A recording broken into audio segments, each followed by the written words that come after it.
Welcome once again to Musings by Danon. If you're new here, welcome.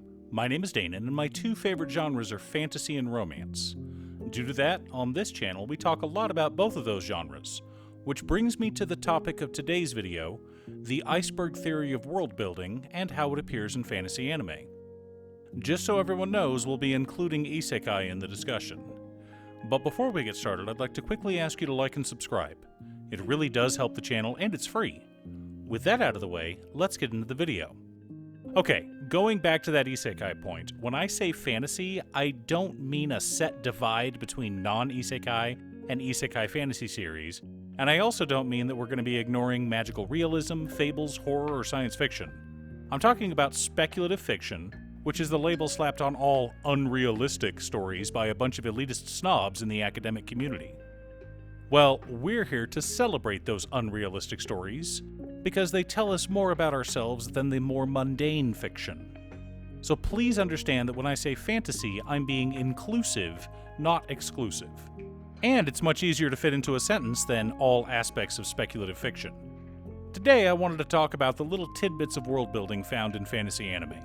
So we won't be discussing how to build a world, or even going over a checklist for things you need to focus on to build a world.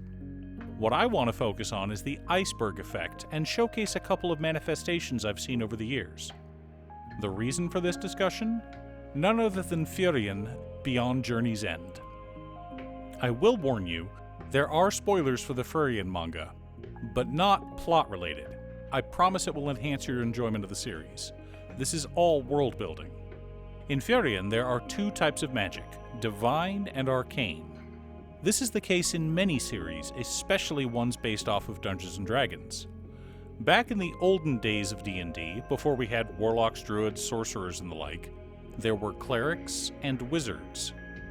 Clerics, or priests, got their power through divine intervention. The gods granted power to their followers, and those followers could then cast spells in the service of their god. Wizards, on the other hand, learned magic through studying the arcane and physical world. Wizards were scholars, while clerics were philosophers. But that's basically the same thing, right? The only difference is where they got their power from. Furion takes it one step further. Wizards are based on the hard sciences, physics, biology, chemistry, engineering, while clerics represent the humanities, art, history, philosophy, and literature. On Earth, for well over a century, there has been a rivalry in academia between the hard sciences and the arts, so it was fun to see the parallel in Furion. Though, in this series, it wasn't really a rivalry so much as a difference in scholarly pursuits and how new magic is discovered and developed. Remember, early on in the series, when the seal on Call weakened, and Furion and Fern confronted the ancient demon, they discussed how his unbeatable magic spell, Zoltrak, was now considered nothing more than regular killing magic, thanks to the research of human wizards. Magic that had been studied, enhanced, and countered by human ingenuity. Just like scientists and mathematicians, wizards spent years figuring out how to counter Zoltrak, and now they've even been able to change it from human-killing magic to demon-killing magic. Meanwhile, here's the spoiler part, priests learn magic by studying the scriptures. The scriptures in the world of Furion were written by the goddess in antiquity, and have been studied by the priesthood for millennia. So, in theory, priests have every spell at their fingertips. But almost all of the teachings of the goddess are shrouded in mystery, because much of the scripture she wrote is a cryptogram. And so, most priests' magic come from the work of past saints who have deciphered the words of the goddess. We also find out that most of the scriptures have not been translated even to this day. There are many more undiscovered spells than there are spells in use. This little tidbit of world building, just something to make the world seem real and lived in, is part of something called the iceberg theory. For those unfamiliar, the iceberg theory refers to the copious notes and research behind building a fantasy world. In math, you're supposed to show your work. Prove to everyone how you got your answer. Writing is the opposite. Show, don't tell, which is what makes literary theory so much fun. At least to me. Trying to figure out what the author was trying to say, reading between the lines to understand the characters, and finding little tidbits like splitting magic into the humanities and the sciences brings me joy. The iceberg theory is where all the work you've done, all the research, notes, maps, character backgrounds, histories, geographic quirks, magic systems, pokes through, and the reader gets a glimpse behind the curtain. But only a glimpse. Remember, show, don't tell. The point of fantasy is that it doesn't exist. That's the draw. We can do whatever we want when we're telling a fantasy story.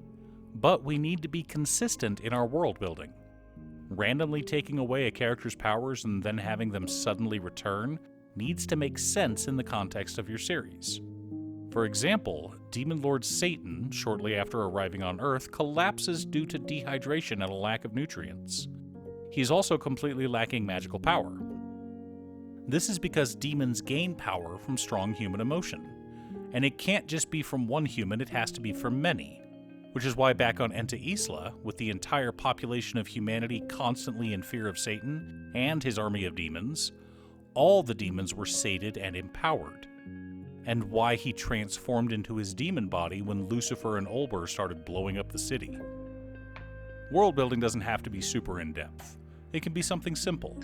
Take money, for instance. In One Piece, money is called berries. The symbol for berries is a bee that kind of looks like a dollar symbol. There is one type of money, similar to how Japan only has the yen, and berries are about the same value as a yen. Pretty straightforward and simple, but One Piece is a shonen. It's the best shonen, but still a shonen.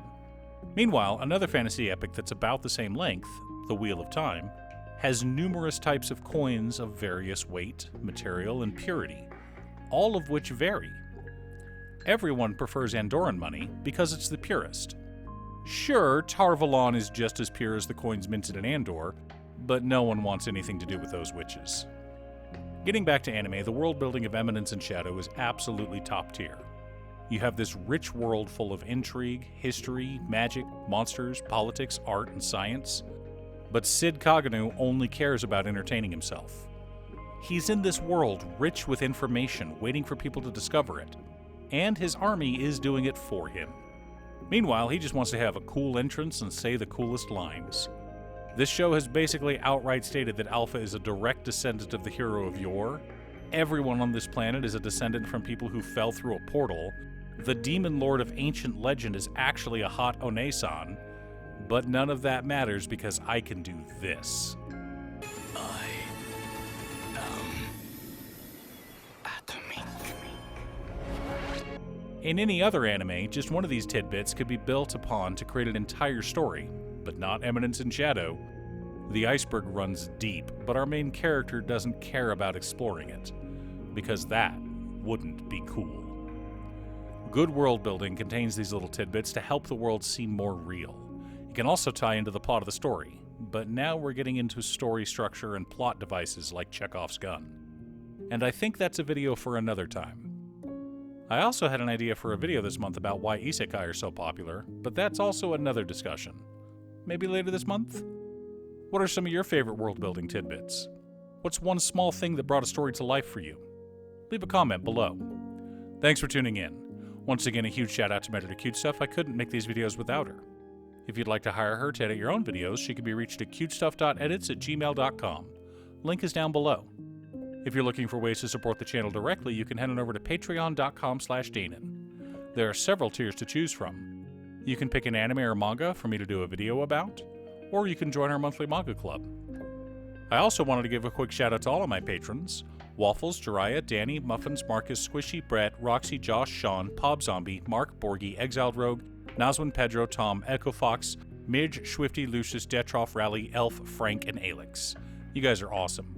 I post anime or manga videos often, or you can click here to watch additional videos. Again, thanks for watching, and I'll see you all again next time on Musings by Danon.